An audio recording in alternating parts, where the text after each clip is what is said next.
right, everybody. Welcome back to the Triaxle Podcast. I'm here with Hayden Cortez from Spot Onsite out of Denver, Colorado.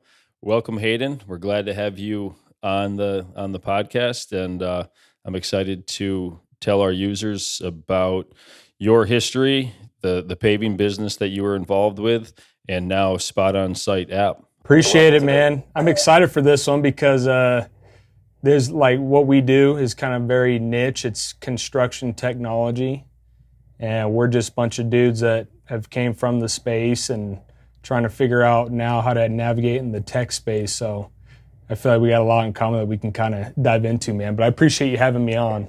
Yeah, it is kind of neat. I mean, you don't have a tech background.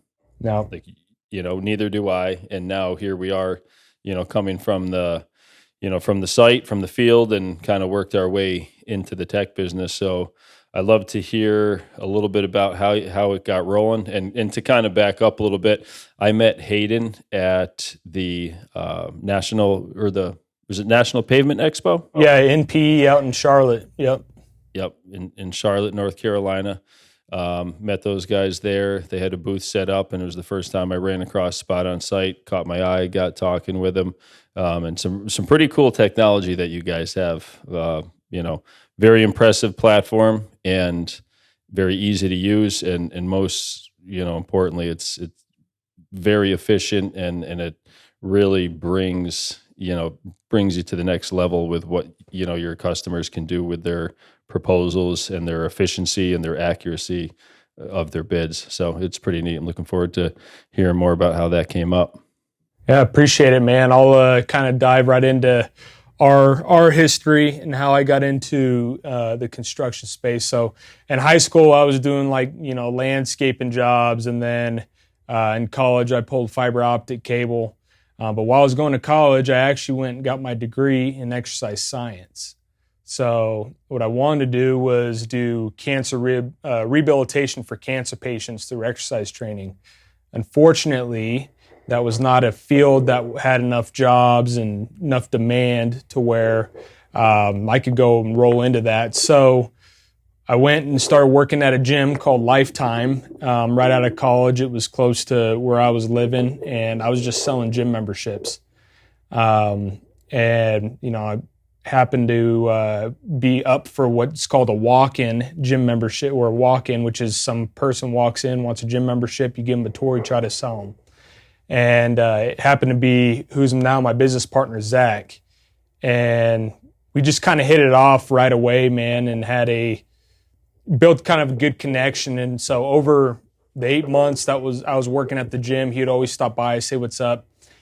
And then finally I told him, I was like, hey, I'm thinking about moving on.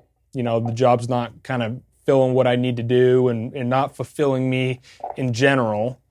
So he asked what I was going to do, and he's like, I think you'd be a great salesman. I run an asphalt and concrete paving company, and I think you can come and help us out, but you'd have to obviously learn the industry and learn how to do it. So after a whole bunch of contemplation, whether I stay in the field that I got my degree in or I jump right out immediately, I decided to take the leap, and I jumped out. So, and when was that? Like what year?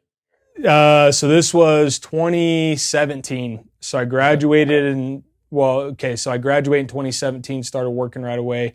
And then middle of 2018, so I just came up on my 5-year anniversary, started June, was when I jumped into doing asphalt and concrete. So nice. Craziness, man. It's crazy where life takes you. So, but our paving company is called National Pavement Partners. We're based out of Denver. Like you said, we also just opened up a division out in Phoenix.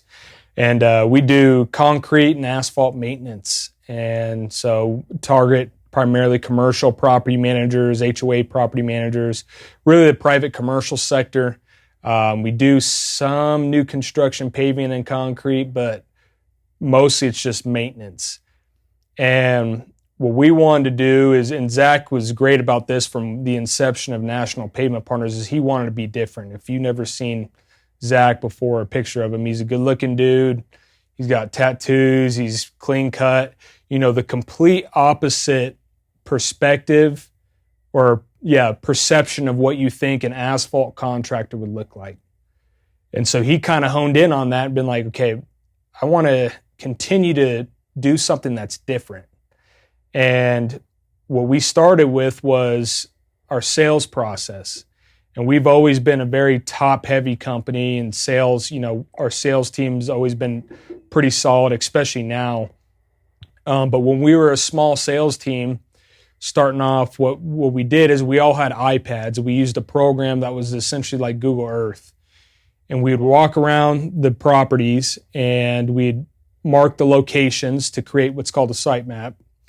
And then we'd flip over to our camera app, take pictures of it.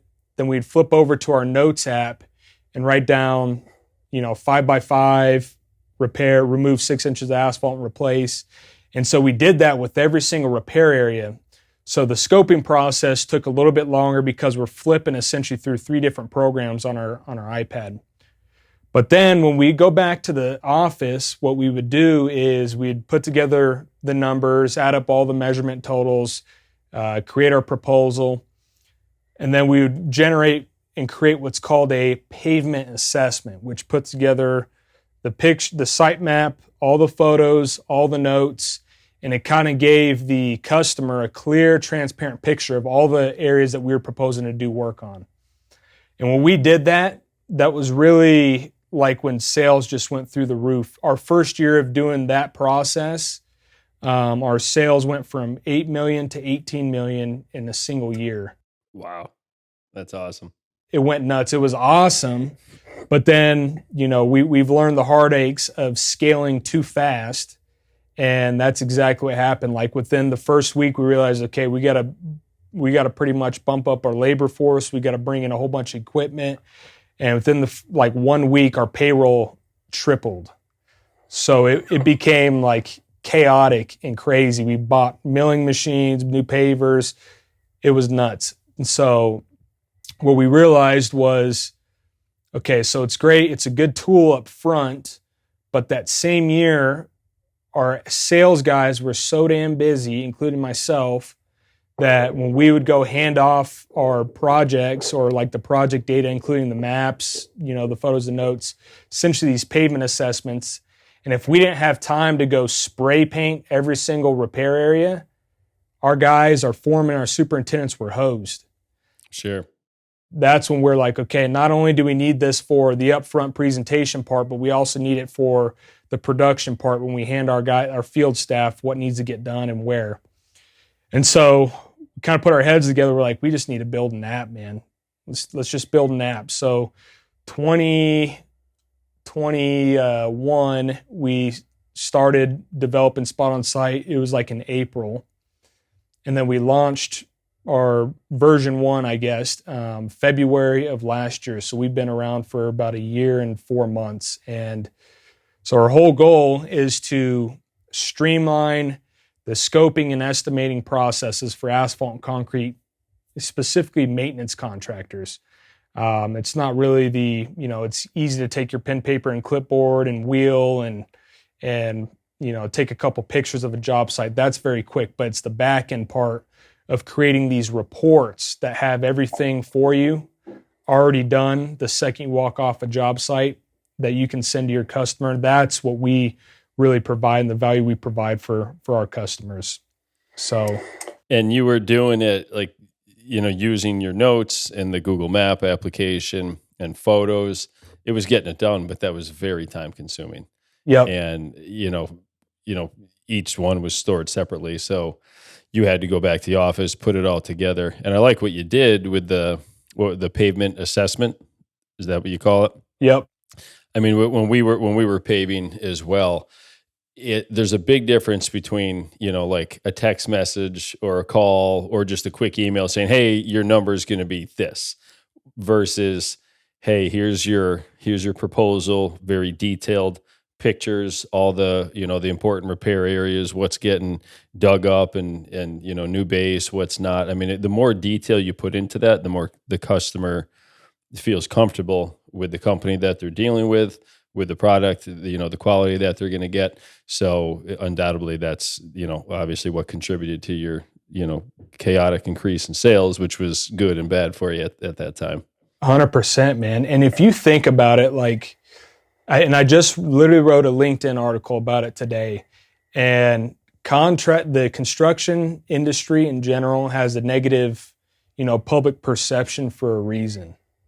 And unfortunately, we kind of all have let it get to this way. Like, when you think of a contractor, you think of somebody who's lazy, who's dumb, not tech savvy, they're greedy, price gouging.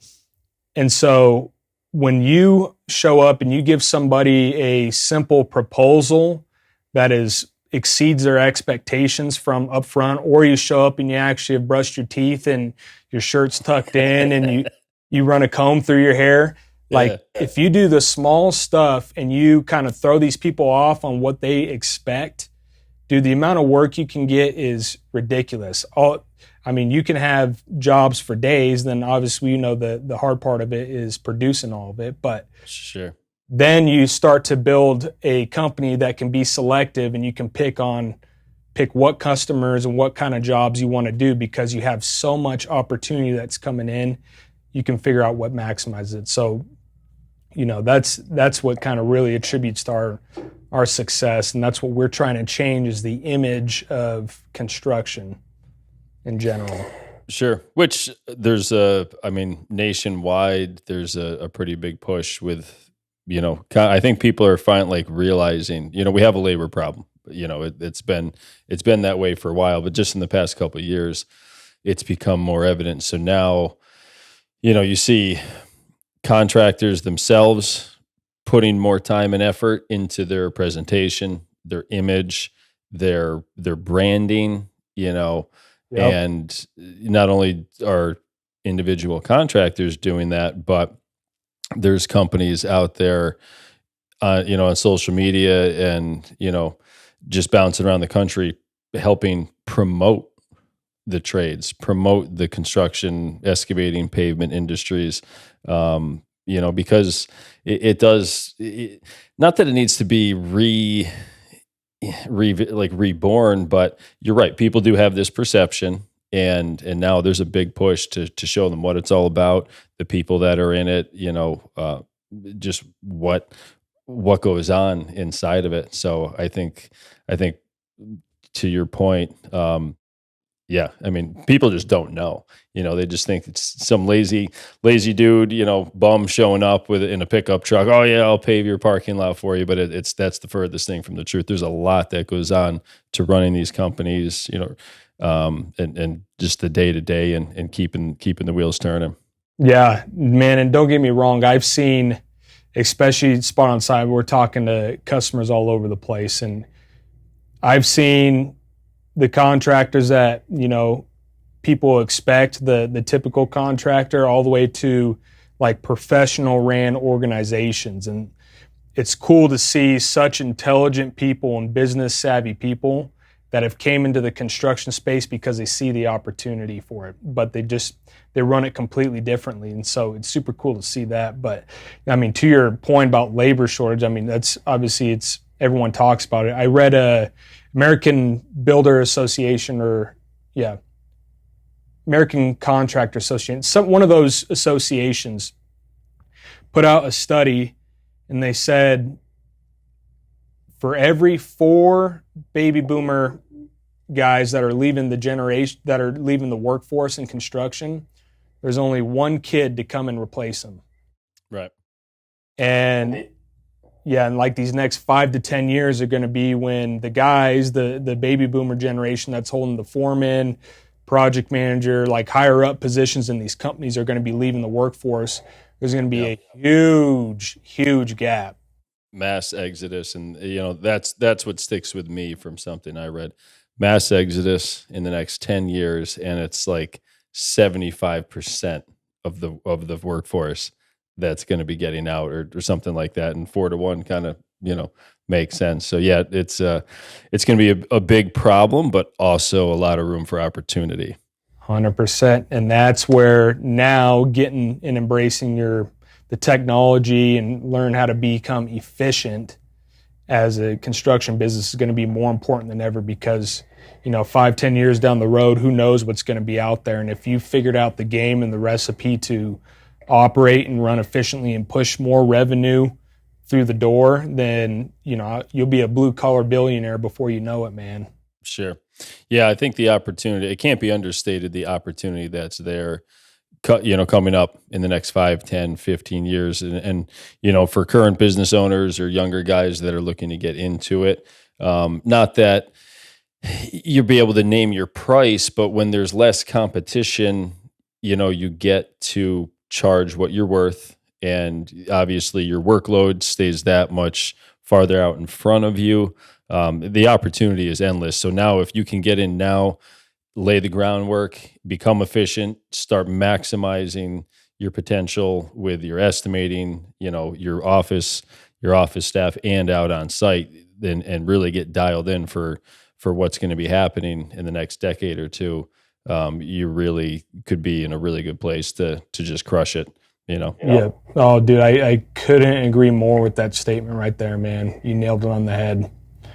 So awesome. So you gave us a brief overview of Spot Onsite, but give me like a quick, 5-minute rundown. Like if a pavement contractor downloads your app, how does it work for them? How does it benefit, and what can they expect?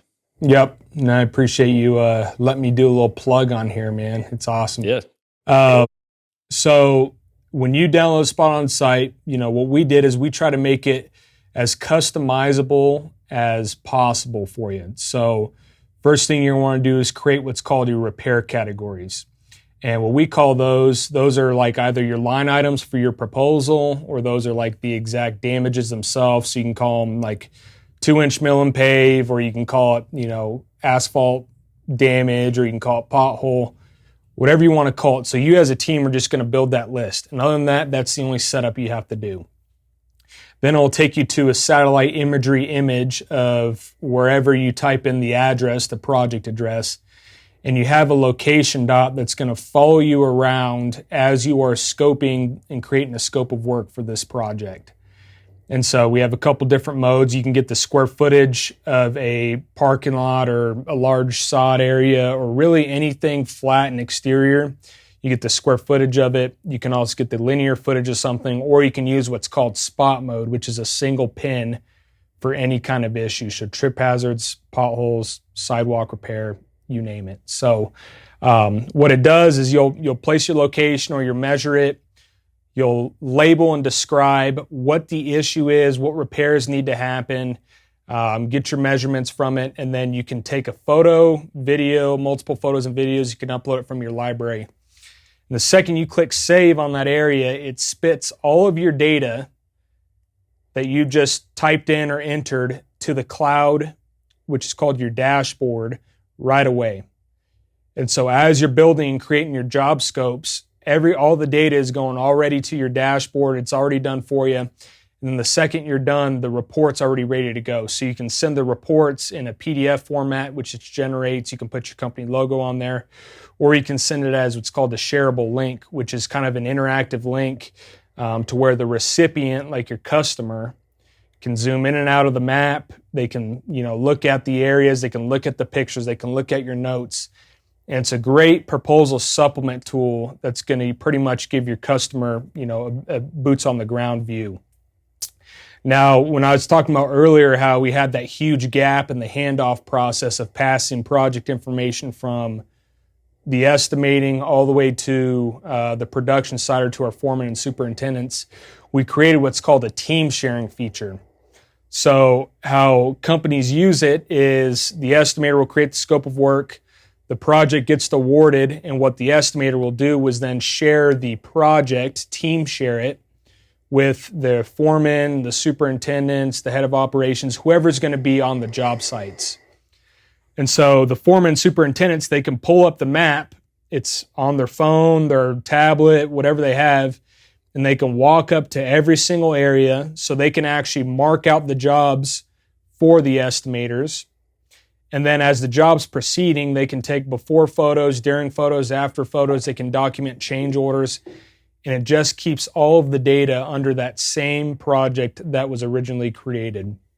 So this link, the shareable link, you can send not only with your proposal, but you can send halfway through the project as a project update to your customer.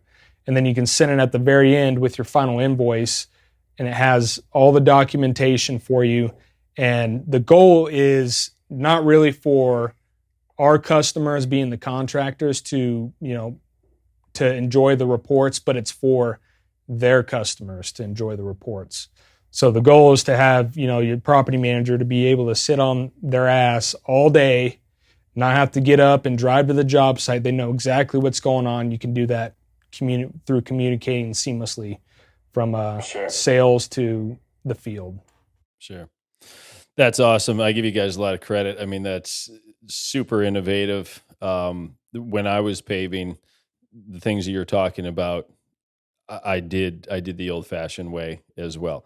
I would take pictures, then I would take some site measurements, with my wheel in the notebook. Then I would go back to the office. I would pull up Google Maps, and I would map the property, see how close, my wheel measurements were to Google, so I knew if I could trust Google for future stuff. Then I would, highlight the paved area on Google, save it, and I would either, email my customer, all my photos and the Google imagery and my proposal, which ended up being 3 separate attachments in an email, or I would print it all out, and I would, a lot of times I ended up, going back to the site to hand the people their proposal, and I would hand them a file with all the pictures and everything, and it was, a lot better than most competition was doing. I mean, people appreciated it. They really liked the organization and how detailed it was, but extremely time consuming. Yep. And this, like what you guys are doing, like it's boom, it's done, it's instant. Like, and other than I've watched a lot of your marketing videos. Obviously, you're going to walk the lot, take pictures of repair areas, etc.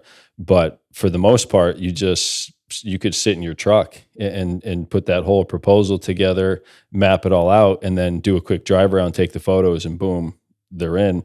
And then, like you said too, the communication between sales and the guys on the ground is key. And if they don't get that information, they're not having a productive day. And I got caught with that stuff, not being organized myself. Many times I had good intentions. I took very good notes.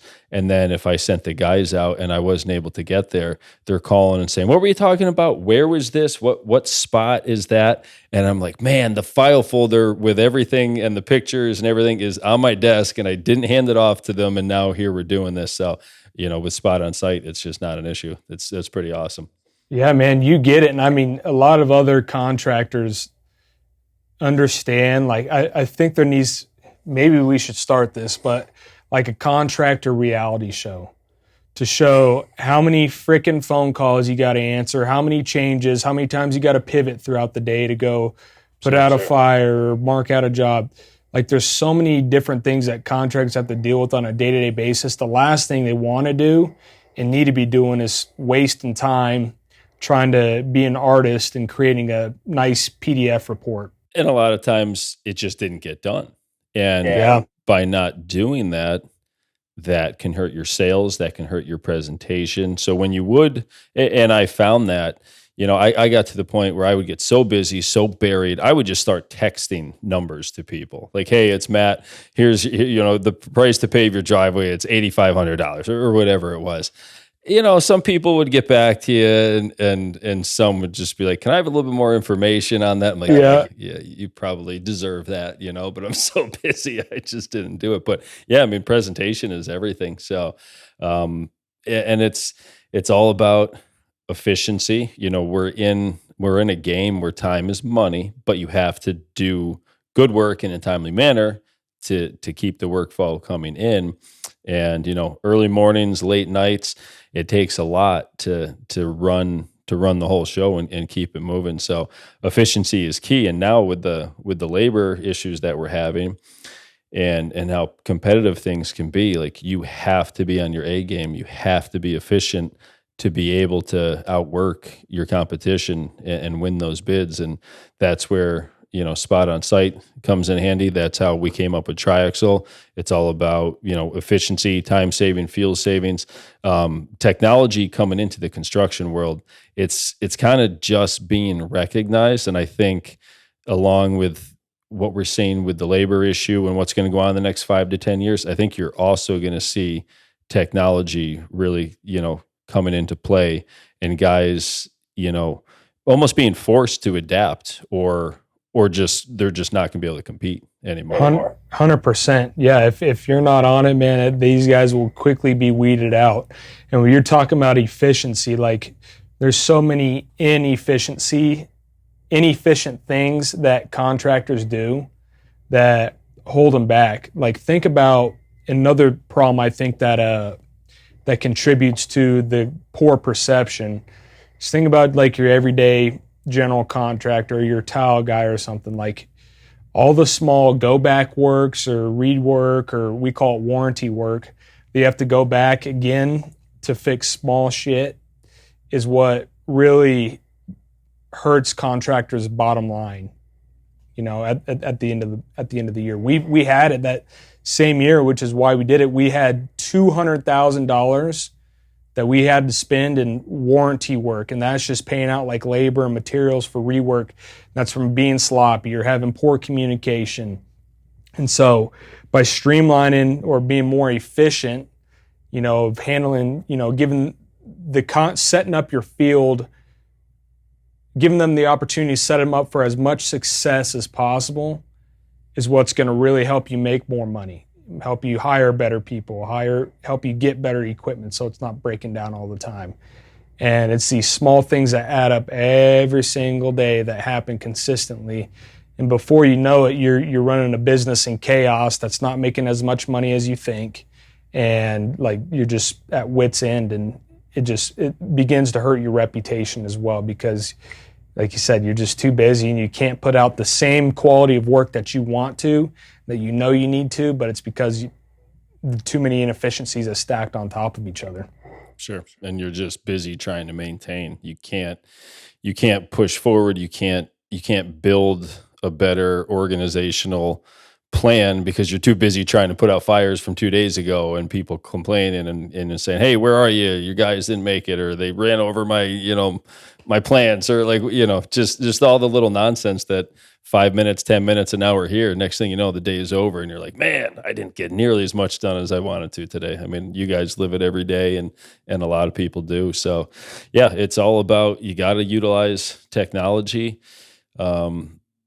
It's just going to be the way of the future. You simply will not be able to compete in the construction industry 10 years from now if you are not using the most up-to-date technology, whether it's something like Triaxle, Spot Onsite, estimating software, communication, like whatever it might be. If you're not up, with the times, you're going to be left in the dust. You just won't be able to compete. Dude, I couldn't agree more. I want to ask you a question too, being in this space, man. Sure. So speaking of technology, obviously the big craze is AI. Mm-hmm. I have my own opinions of it, but I'd love to hear what you think AI is going to do to our space, and how do you think it'll be used? That's a good question. I haven't put a lot of thought into how it's going to affect us specifically. On a general overview, I think it's extremely powerful technology that's also very scary. And I'm a little concerned, like, what it might do if it starts running away. And like, it's a little scary if you think about what it can do and the things it can do. Like, it can manipulate your voice. I can have a call with Hayden Cortez and it's not Hayden Cortez. Like, that to me is a little bit scary. And I'm concerned, like, on another level, where those things might go and what that might do. In our business, from a construction standpoint, I mean, certainly estimating and communication, and like, it's never going to take the guy off of the paver. It's never going to take the guy from behind the wheel of the truck or the laborer, looting the asphalt.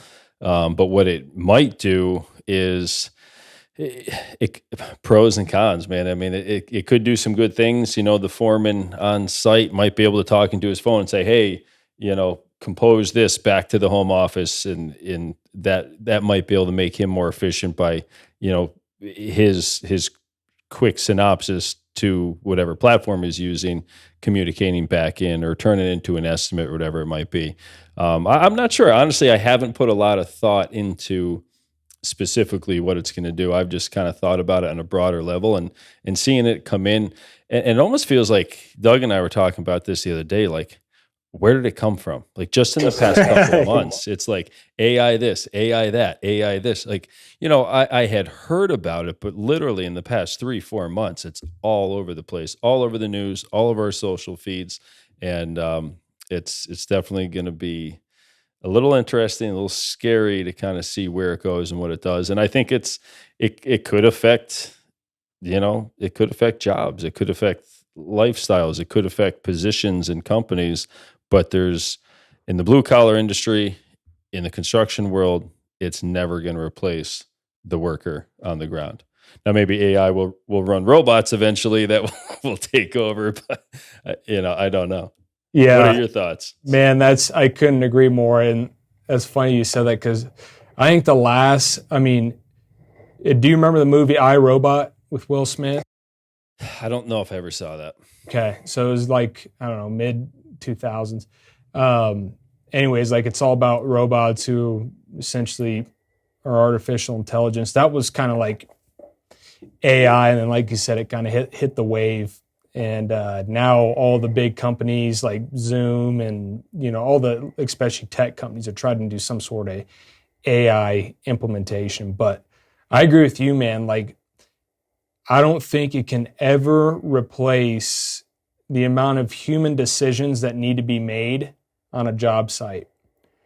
I can't figure out how like a AI program, when you hit a soft spot, will know exactly how much to excavate. I mean, maybe you can use like syncs up with a LiDAR technology or something, and they can determine. I still can't see it replacing, like you said, number one, the labor, but the decision-making process that happens a lot in construction. That's the beauty of it, is like construction involves so many human logistics and decisions in order to make a project successful, and you deal with so many factors that it is like damn near impossible to program like the what ifs that could happen in construction. Maybe I don't understand AI, maybe it can and it learns, but I agree with you. It's going to be hard to see it replace our industry, I guess. But I think it'll come out with some good stuff. Especially seen some programs that do all your takeoffs for you when you submit plans and all that. But as far as like what action needs to get done, getting your hands dirty, there's no way that it'll do that. I don't think so, but who knows? We'll see what 50 years or 100 years takes us. I'm going to be stuck in my ways thinking about that till I see it, man. Yeah. I mean, never say never. And I hope it doesn't go that route, but you never know. I do think as far as estimating, communication, there's going to be a lot of areas where it is implemented. You may find it in Spot Onsite, down the road, running some of that stuff. We may find it being implemented in Triaxle for matching up people with needs and haves and bringing contractors together and finding the best option for something that you posted that you're looking for. So I don't know. I mean, you can't rule it out. I would say I'm not very well versed in it. I have a general overview, but I don't understand the full power of it. Just because at this moment, it's not affecting me, and it's not something that we're involved with. But I'm keeping an eye on it, and I'm curious to see where it goes. Yep, I guess we'll cross that bridge when it comes. Yeah. Like if you can tell your Triaxle in 50 years, hey, go to the job and get 20 tons, or go to the quarry and get 20 tons and come back over the job, then I'll be friggin' impressed. Yeah, right. So also very scared at the same time, but who knows? We might get there. We might, if the labor problem keeps happening, we might not have a choice. 100%, man. So Spot Onsite. So how's Spot Onsite going for you? You guys you're national? You have people all across the country signing up? How's the progress? Yeah, it's been pretty cool seeing it. So currently we're in, I think, close to 30 different states. Also Canada. The other day we had a user starter free trial in like Australia. One was in like Wales. So what's cool is just seeing like the outbreak of it. But yeah, we're in, 30 out of the 50 states. So the goal is to be in every single state this year. But for me, man, it's been nothing but learning since we launched it. And, I joked with you when we first met. Zach and I thought when we built this thing that you build an app, you put it out, people are going to sign up, they're going to figure it out, the business is going to run itself, and you'll be making buku bucks and go drink pina coladas on the beach. That was like, we're like, oh man, we're going to be hitting retirement early. Yeah. And it has been the farthest thing from that. And so just kind of opened up my eyes to what actually goes into the technology industry. And another thing too is like, when you came on our podcast, we talked about how demanding it is, not really physically, but mentally, because it's really a big freaking puzzle is what it is. There's like 1,000 pieces you got to put together.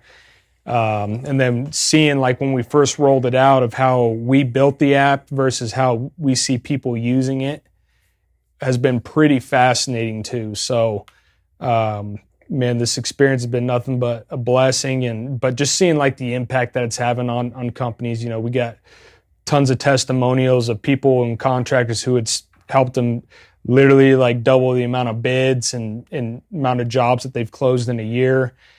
And so just seeing that impact is exactly why we do it. All the frustrating stuff and tech, fit bugs that end up crashing your app and all the random struggles of it. It's cool seeing kind of the fruits of the labor, so to speak. Sure. And it is interesting. And you coming from, you bounced from the sales at National Pavement into the app.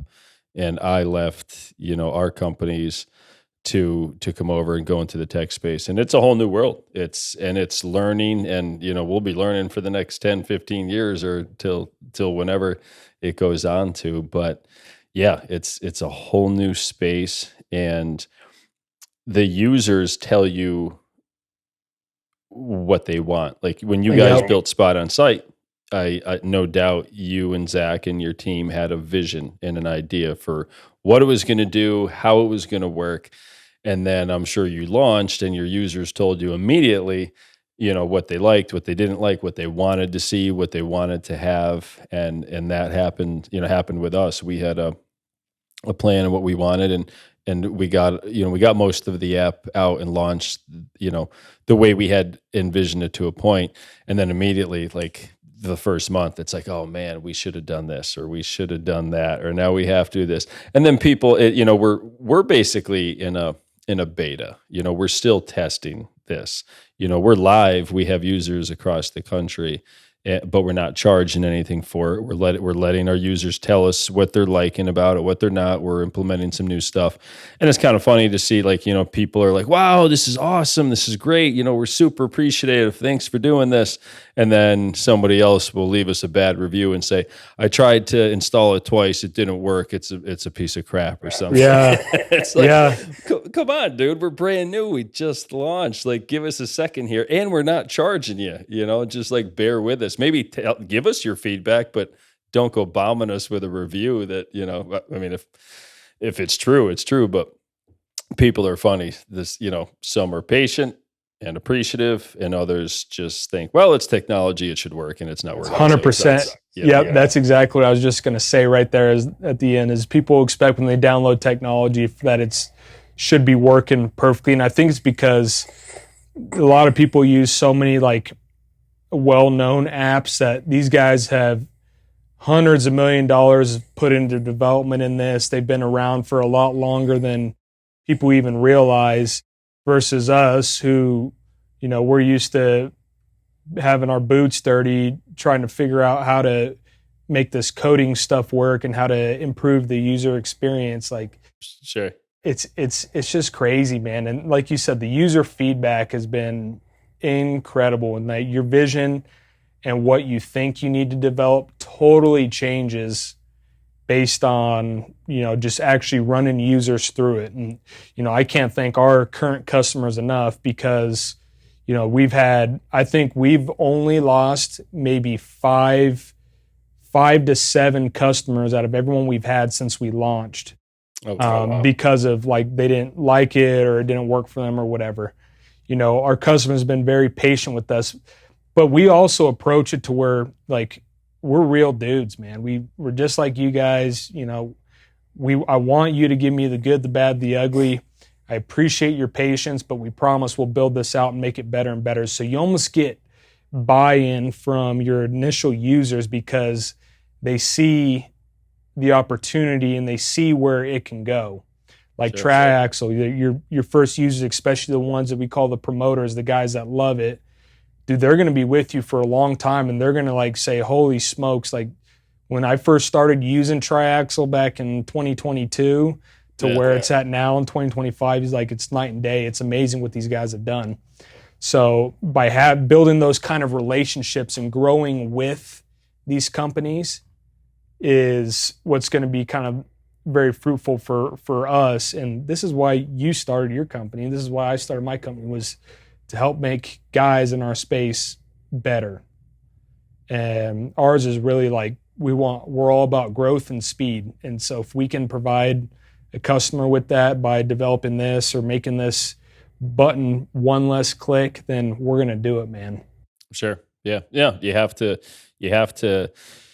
do what makes sense for the business and scale at the rate that works for you and develop at the rate that works. But also you have to take into consideration what your users are saying. And we've had users come to us and say, hey, we want this, and this. I'm like, yeah, no, that's just not going to happen. Like it's not what we're about. It's not what we're here for. But there's some other great apps out there they probably do that for you. And then other things we're like, yeah, no, we actually have that on the table. It's on the whiteboard, and we're glad to hear you say that because your feedback counts, and you saying that and somebody else, reinforcing it may mean that might be implemented 6 months from now. So it is a big deal to hear what they have to say. And we're a startup. You guys are a startup. When somebody has an issue with our app, they're calling and they're probably getting me or same on the phone. They're getting us. We're helping them out. And if we can't, get their problem resolved, then we pass them across to the development team. But more often than not, we can get it handled. And it's funny where these bugs come from and the issues that you might have. 2 nights ago, I had somebody message me and say they got logged out, they couldn't get back in. And we've had a couple different things go on. I said, well, just make sure you're using your proper sign up info. You probably signed up with your email and you forgot, and you're trying to use your phone number because we give them 2 different options. And he was pretty confident. He's like, no, I'm doing it the right way. It's just not working. And I was like, all right, well, let's check on this tomorrow.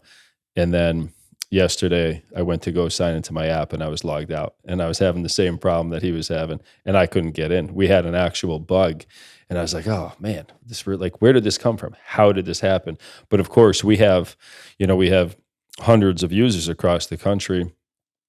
And he is the only one that told me that he had an issue.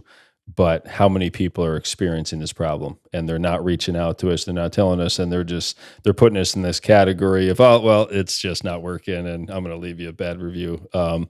So it's a little bit, it's fun. And I love learning and the day to day, but it's also a little bit, nerve-wracking and scary at times too, because you're like, oh man, what if everybody's app isn't working right now? Like, this is a problem. They're gonna think it's not reliable and not come back. But it's all part of the building and growing and literally getting the bugs worked out and just keep pushing forward. And hopefully in a couple of years, we've got something solid. You guys have something really solid, and the early adopters will look back and say, hey, I was there with them from the beginning, and look what they've done, just like you said. 100%, man. I can't wait to, hook those guys up that stuck with us through thick and thin. And yeah, we had we had an entire platform crash probably, it was earlier this year. We had one of our old companies that we were working with to build us a new website.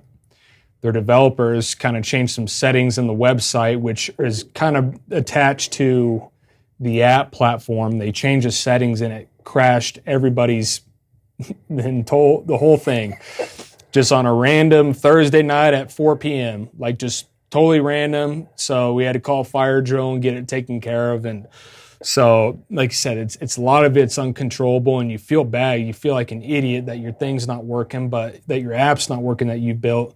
But a lot of this stuff is stuff that you and I would never be able to predict, or people's usage patterns too of, okay, I'm on the iPad building a project or in the middle of, posting something on Triaxle, and then I get a phone call, and then I get a text message, and then I see an email. So then I flip back to my app and it causes a crash.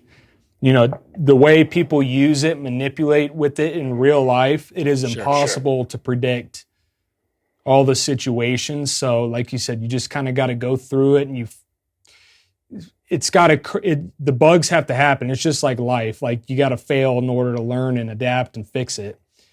And so it's kind of the same way. But, the biggest thing I've seen too is kind of with guys getting frustrated with it is and kind of the lack of patience is, we've have a ton of users who I know could benefit from it, especially the trial users who they'll be sitting in their, in their underwear on the couch, and they create a project at home, and then they can't figure out how to take a picture or something, and they never come back to the app. And they just shut it down before they even give it a shot. Or, they just get too busy to where they don't really fully invest in a technology implementation. So that's what we're trying to fight against now is really ours is a process changer. Your guys' is a process changer for the production side of it. And in order to figure out how we can make it in such a crazy industry and crazy day-to-day business a part of their process, and how to get them to be using it enough to make it into their process in the beginning is what we're focusing on. Got to break the habit. Got to break habits, got to build new habits is what it comes down to. Yep, and if you know anything about our industry, the sayings, if it ain't broke, don't fix it. So that's right. I still do business with guys that, have flip phones. They're old school dudes, and they're not even necessarily you got to be careful. They're not older. They're not 60, 70 years old. They're only a couple years older than me, but they just could give two shits. They don't want a smartphone. They don't want to deal with it. And even some of the guys with a smartphone, they don't even email their customers bits. They'll still fax them or they'll call them with it, So it's just habits, and it's who you network with and what's pushed in front of you that kind of either changes your ways or doesn't. But yeah, it's funny and it's frustrating because what we're doing, we can help make instant connections and solve issues or problems, logistics, materials instantly. And same thing as you, we know we have people download the app, they go in, they don't see anything at the time that can be helpful to them, so they put it away.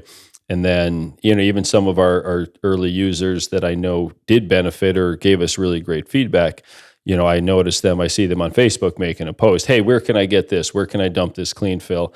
And I'm thinking why aren't you using the app? And it's just because their area, their network isn't on there yet, and we need to do a good job, and we're working at getting them on. But I'm thinking if you would only take the time to make that post or go look at our app, we could probably solve this for you instantly. But you're putting a post out on Facebook and hoping that somebody's just going to randomly see it. And they're kind of just running with the old way, you know? These guys are in the field just like them during the day, so they won't check Facebook unless they're taking a shit or like about to go to bed.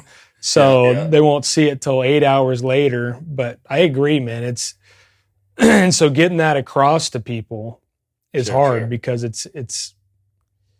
we know what's good for them, and it's why we built it. But changing and breaking the old ways of doing things is a hard thing to embark on, I guess. Sure. And I've been guilty of it, and I've been stuck in a situation where just for example, all right, new piece of technology. It's going to take me a couple hours to learn that. I don't have a couple hours to learn that. I don't have the time to dedicate to that. But really, if you would just take the time and do it, in the next month, you could save yourself 15 hours, but you have to make that realization that you just have to do it. It's like getting off the couch and going to the gym. You know you should do it, and you need to, but it's trying to get that motivation and work yourself up to it. And once you do it, you're like, oh yeah, I should have done that a long time ago, you know? Yep. Building momentum from nothing is what it is, man. Yeah. Sure. 1,000%. 100%. Well, I think it's really cool. I wish you guys the best of luck with Spot Onsite. I think it's a great platform. It was something I wish I had, you know, based on my frustrations when I was doing paving. So I think it's going to be really great. I'd like to hear a little bit about, so you guys on the National Pavement Partners side, or maybe it's through both, you guys also just implemented a playbook to help coach others in the pavement industry. Yeah, so we called it, thanks for bringing that up too, man. It's called the 8-Figure Paving Playbook. So through Spot Onsite, we realized there's so many contractors, especially like owner-operators. These guys were like you, like what you said, just too damn busy. You were on the job site running equipment. You were estimating jobs. You were sending the bids. You were doing the hiring, the firing, the marketing, the invoicing. You were doing it all. And there's a huge group of contractors that are in that kind of sector. We call them kind of the level one contractors. They're between, $500,000 or, up to $1 million is really where it is. And so what we want to do is we want to provide the education for guys that are like smaller to mid-size. Anybody who's doing less than $10 million of revenue, we literally have recorded 24 videos of like the exact processes that we use. We screen record like exactly how we estimate every kind of service, how we job cost, and we teach these guys who have been running in chaos and want to grow and scale how to do it and how to scale like an actual company and not like a chaotic organization like they have been. So not only do you get, access to those videos, which is the bulk kind of the training, but give them coaching calls. And then once we get enough users, we're going to create a community out of it, or enough members, we're going to create a community out of it and do live training calls on Zoom. You get a free year of Spot Onsite with an iPad kind of apparel. So, it's cool to see, even from the couple guys that have joined, like their eyes kind of open and say, holy shit, like I've been doing this all wrong. And so just seeing like how people operate, and they don't have time to actually run construction like a business. They just go from job site to job site and invoice, and there's nothing that's in order. And then by the time season is over, the snow starts flying, they're just so burnt and spent that they just want to take a break. And then before you know it, you're back to the regular thing. This is how, Zach's done a great job. He's with scaling MPP. He's very business oriented. And that's what I think a lot of contractors need, because a lot of these guys who start businesses, they do it because they're good at paving or they're good at excavating. They're good at the skill, but they're not good businessmen. So we want to teach that side of it. And that's what the 8-Figure Paving Playbook does. So, if you guys are interested, you guys can check us out. And we're only taking 20 companies this year, because we want it to still be intimate. We want to spend a lot more time with the guys one-on-one, because that's really where a lot of the magic happens, and kind of build the processes with them. And it all just goes back to what you were talking about, man, is sometimes you need to slow down in order to speed up. And that's what this program is. Yeah, for sure. And I do think a lot of guys in the trades that are self-employed got into it not because they were businessmen, because they were good at the trade. And, running a business takes, a business mindset. And, I've been guilty of all the wrong ways of doing things, and it kind of like went through cycles where I gave myself the proper time. I was doing it the right way. And then other times just got too busy, too shorthanded, and just didn't really kind of take the time, to handle the business. And I see a lot of guys, like they're not up on anything, like they're even like their bank account or their invoicing or their taxes or their DOT stuff, like they just ignore it all because they're like, oh, I'm just too busy. I can't do it. And, I never let things get totally out of hand, but sometimes you just want to like nudge them and say, hey man, if you let that keep falling off, you're going to be kind of screwed. Like you're just going to bury yourself and you're never going to get back out of it, 100%, man. And I always want to ask people, like, why did they start their business? For me, why I started my business was because eventually I want, financial freedom. I want to make a huge impact. I don't want to be working until I'm 75 years old. And if these guys don't figure that out and how to actually run and structure the company to where you can sell or exit one day, or have somebody, build a team to where you don't have to be the day-to-day CEO putting out fires when you're 65, like you need to start doing stuff now.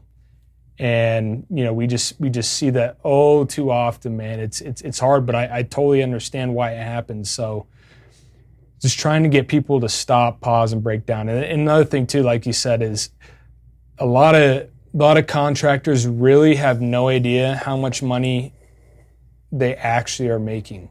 Sure. They say, oh, okay, we did good on this job, I think. Like it went pretty smooth. That one day we kind of wasted it because the rain came in and we lost hours. But guys don't actually know how much money they're making on every single job, how much their overhead actually is. They're just, kind of robbing Peter to pay Paul, going from invoice to invoice, job to job. And so we want to shed some light on that too, because again, it all goes to what your end goal is of why you started the business. If you want to sell your company to another company one day and have a huge cash out, then those companies that are going to buy you want to see your financials in order. They want to see you have a team in order. They want to see it's not just you, that if you were to leave, that the company would collapse. And so it's all about setting yourself up for success. 100%. Yeah. And sometimes like money in the bank doesn't mean that you're making money. It's there temporarily, and it comes down to, a lot of guys in the trades, small businesses, family men, they get up early, they go to work, and then by 4:00, some of them are going to happy hour, but the other group's going to the ball games and going to the dinner and running around and doing this. And by the time next thing you know, it's 9:00 at night and you're whooped and you gotta go to bed and get up at 4 a.m. the next day, and you're not taking the time or not creating the time to go through the financials properly and understand your overhead and all these business, aspects that you just mentioned. So I think that's awesome that you guys are helping with the playbook, and by providing something like that, you're waking people up. You're making them realize that there's even something exists out there, like you guys are providing. And like seeing some of the guys and the way people carry themselves and some of the groups that I'm in and networking groups, I feel like I'm a pretty good businessman. I try to stay organized. I try to keep on top of my stuff. And then I see some other guys out there. I'm like, man, he's really got his shit together. Like that's a good idea. I like how he's doing that. So just seeing and hearing different people, knowledge is power, and it just, you can turn that into so many useful features and information and just help you run an efficient business. Yeah, man. And being part of the groups like what you just said is you can hear one sentence or one small piece of advice from somebody that will completely change the spectrum of your business. Sure. And so, whether it's with us, whether it's other program, or you just seek like a mentor, like you pay for coaching to consolidate the amount of time, frustration, headache, and money that you're going to have to go through in order to get to where your coach is at or your mentor is at. That's what it is. It's a pretty much a time condenser by just getting the information. So, whoever it is, even if you're whatever kind of business you're in, like I would highly recommend somebody for you to hire a consultant or somebody to help you out and take you to the next level, because you don't know what you don't know, and you're going to have to run through that wall eventually. And so you might as well run around that wall, because you've learned from your coach that, this is what not to do. And it's going to save you a ton of time and headache in the future. Sure. And like you and Zach, you guys, Zach did it the hard way. He learned the hard way and did it himself. I'm guessing, unless he had mentors or coaches. But now, whatever you guys are charging for that is nothing compared to the information that he can provide and the insight that you can gain. And you have to invest in yourself. You have to invest in your business. And it's very easy to get tunnel vision. I'm guilty of it. You think, oh, I can do this. I know what I'm doing. And just like you said, one little nugget, one little sentence from somebody else, it's like, man, that really just opened my eyes. And I really need to kind of transition and take another route or continue the path I'm going. It's validation that you're doing what you should be doing, 100. Yeah, dude, I that's exactly it, man. And I'll give Zach, all the credit. He's really kind of the pilot of this, because this dude he's been through a company that has, his dad started a company back in, I think, the 80s or 90s up here in Colorado, and he sold it to a large paving company back in the day called Rabine. So he's seen the exit process. He's seen the acquisition process of taking his company and merging with that one. He's also started a couple of his own companies. One of them has completely failed and gone bankrupt because his biggest customer didn't pay him, and they pretty much sold all the properties. But then he's built national payment partners from nothing. And so, he's really had the highs and the lows, and he knows the business aspect of it, when to start financing for equipment and how to scale that part of it. And I would say I'm definitely more of the sales and team building kind of guy. I really specialize in that, and then like structuring your team, your organization, and processes and stuff. So make a good kind of 1-2 combo. So yeah, nice. But you guys definitely have a good team. I met Zach very briefly out there, and the other guys that you had out there with you, a bunch of really good dudes, down to earth people. Somebody's got an issue with Spot Onsite, you're getting you guys on the phone, not somebody on the other side of the world, trying to tell you how to get back in your account or deal with something. So there's a lot to be said for small businesses, small tech businesses. And I honestly think I said this on a podcast that I was on a couple of weeks ago, and I just use Silicon Valley as an example. Tech comes from everywhere, but everybody hears of California and Silicon Valley. Silicon Valley cannot build what Triaxle built. They couldn't build Spot Onsite. They have the means, they have the technology, they have the people, but they don't have the experience. They don't know what's needed. A lot of times I feel like, and not even construction related tech, but you'll see something come out and, it's by a big company, and they push something out that they thought people would catch on, or they would grasp onto, or thought they built something that would do well. And really, like, it was the furthest thing from what the actual user wanted, because they didn't do the research or they weren't in it. So you and Zach, you're in the paving business. I've been in construction, paving, excavating, and to take our knowledge and our experience and bring that into technology to try and make people more efficient or help them be more efficient in ways that we couldn't ever be without it. It's a game changer. It's a really, you just can't beat what somebody from the field and the business side can bring into the tech side. Yep, what they know. I mean, and the amount of times I see your videos when you're out there and, you're pulling over on the side of the road, talking to contractors, man, I love that stuff because that's the real day-to-day stuff that these guys out in these big tech companies, out in the Silicon Valley and California and stuff will never understand. Then they can't understand and they can't communicate and they just can't make that connection because they're not, somebody from a Google type company isn't going to drive out to New Jersey and meet with their users and talk to them on site. It's just not happening. It's just and if they drove on site, the guys would kick them off the job site. Be like, get the fuck out of here, man. Yeah. I mean, at least that, like I roll in, if I can kind of pretend, I'm like, oh, I know what you're doing over there, So yeah, at least roll around in the dirt or something. Put some boots on. You'll be good. Yep, that's right.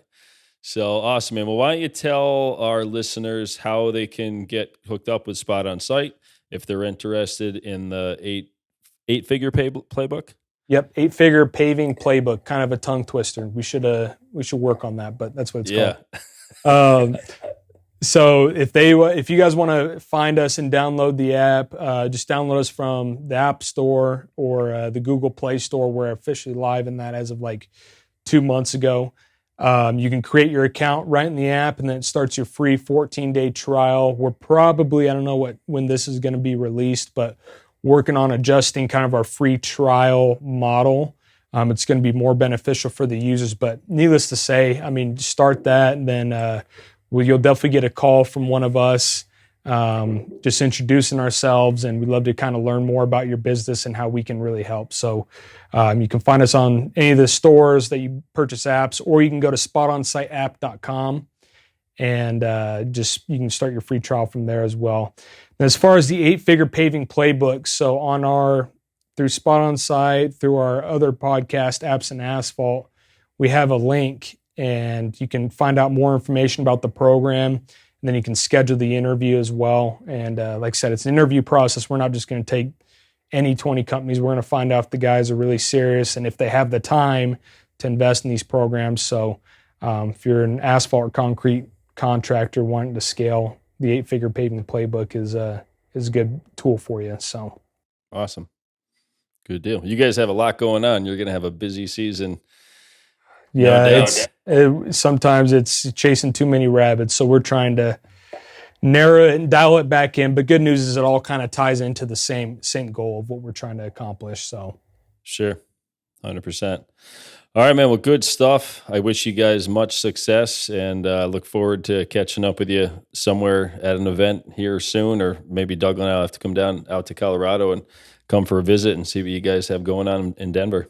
Appreciate it, man. Likewise, and let's jump on another one of each other's podcasts a year from now and just see kind of like the progress and what new learnings we've learned in since what we talked today, man. It's going to be exciting to see your guys' growth. See if the drinks on the private islands are in play yet or not. I don't think so. Yeah, I think we'll be grinding a little bit longer than that. Yeah. I think we shot ourselves in the foot. But appreciate you, man. Thank you for having us on. Appreciate it. Yeah, man. Glad to have you. Have a great night. All right, you too.